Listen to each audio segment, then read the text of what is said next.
With the temperatures dropping outside, I find that I'm spending a lot more time snuggled up with my cozy blanket. And much like my blanket, I'm looking for some recipes that can warm me from the inside out. So today I'm going to share with you 3 really great comfort food recipes, and bonus, they can all be prepared in the crock pot. I'm going to begin by making my crockpot chicken and noodles. So to my crockpot, I'm going to add 1 diced onion and then about a pound or a pound and a half of skinless chicken breast. To that, I will add 6 cups of low sodium chicken broth and also 2 cans of condensed cream of chicken soup.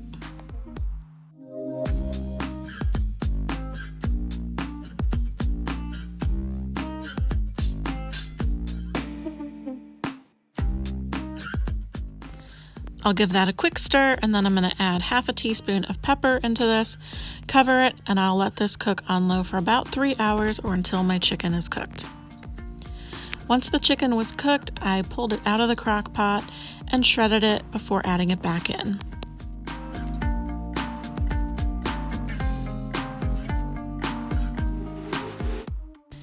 As I'm shredding this, I will tell you that this is one of my absolute favorite recipes.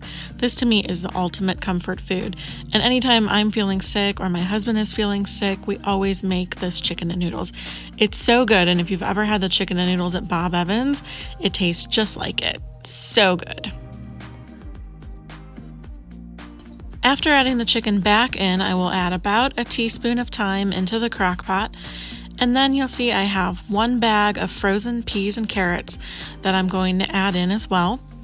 And to that, probably the best part is 1 bag of frozen egg noodles. I absolutely love these. So after I add them in, I'm going to give this a stir, and I'm going to turn my crock pot up to high, and I'm going to let this cook for 1 hour.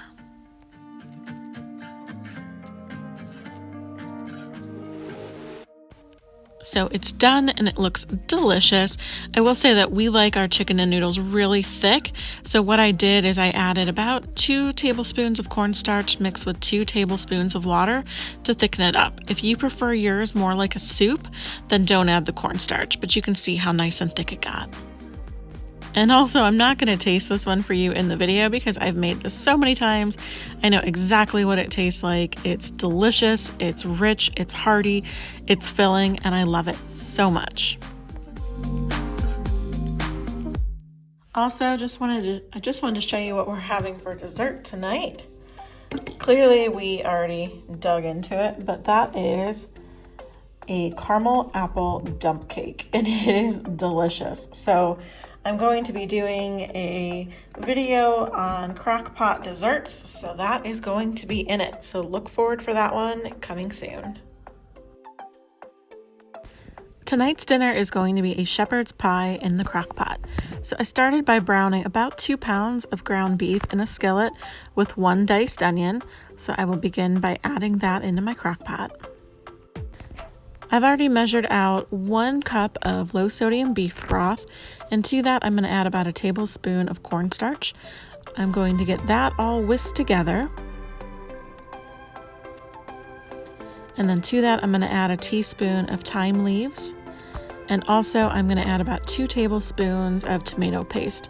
Now I had a bunch of tomato paste left over from a previous recipe and I wasn't going to use it, so I put it in the freezer so that I didn't waste it. So that's a really great trick for you. It freezes up really well and then it's super easy to defrost. So I'm going to mix that all together and add that into my beef mixture. And then to that, I need to add 16 ounces of peas and carrots that are frozen. I only had a 12-ounce bag, so I'm supplementing that with some frozen veggies that I had on hand. After I mix that all together, I'm going to put the lid on, and I had intended to cook this on high for a couple of hours, but after it was on high for an hour, I could hear it sizzling, so I was afraid it was going to burn it. So I actually turned it back down and I cooked it on low for an additional 2 hours. I tried the taste and it seemed like it needed a little something extra, so as I showed you right there, I actually added a couple of tablespoons of steak sauce and it was great.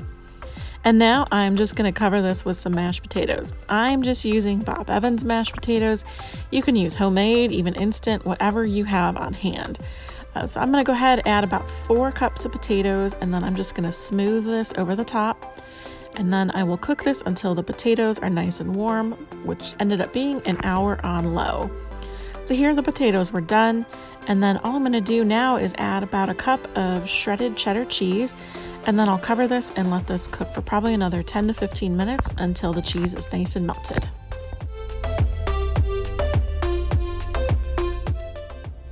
How good does that look? I'm excited to dive into this. So let's go ahead and scoop some up. Oh, it's so cheesy. Oh, look at that. Oh, perfect. All right, let me see if I can find a taste tester who might be willing to try it. Final plate of food. I'm just gonna add some chives to the top of it. And oh look, I found a willing participant to try it. It might still be hot.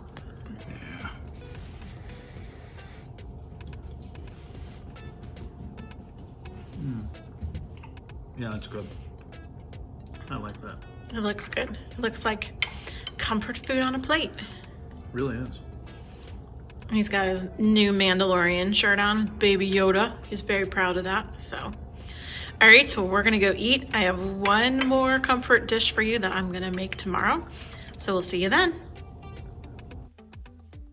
The last recipe that I'm going to prepare involves kielbasa, potatoes, onions, and some cabbage. And the secret ingredient in this that gives it so much taste is apple juice.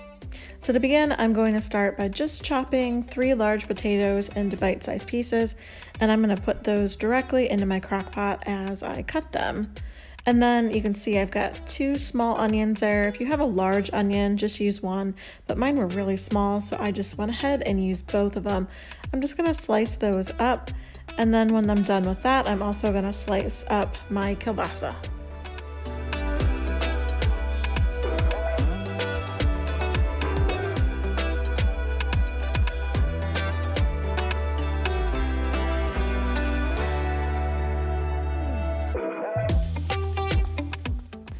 To a large skillet, I'm going to add some olive oil. Now you could just add your kielbasa and your onions straight into the crock pot, but I really like to brown them a little bit. I just like the extra flavor that it adds.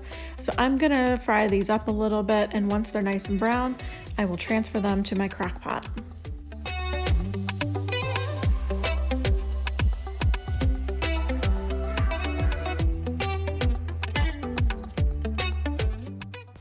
In my measuring cup, I already have 1/2 cup of water, and to that I am going to add 1 cup of apple juice and some Dijon mustard. Now you could add just maybe 1 tablespoon of mustard if you don't like a ton of mustard flavor.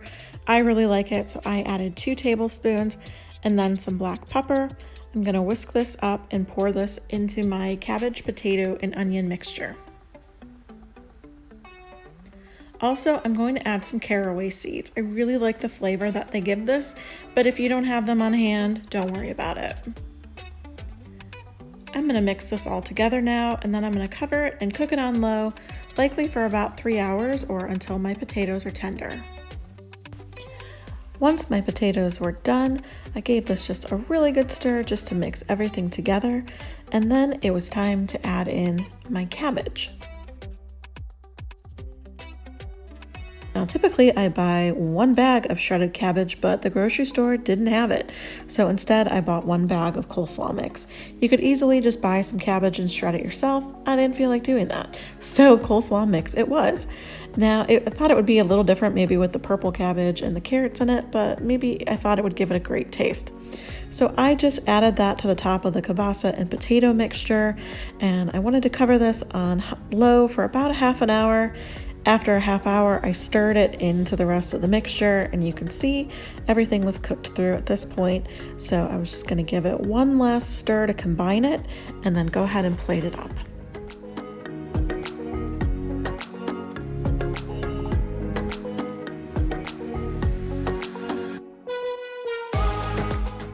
Okay, here it is, ready to try it. I'm excited to try it with the coleslaw mix instead of the regular cabbage. I like that it gives it a different color, adds a little bit to it.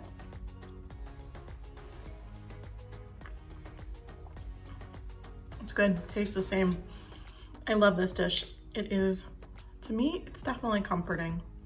So anyhow, I hope you will try it and I hope you enjoyed this video. I'll see you back soon with some more easy weeknight meals. Bye.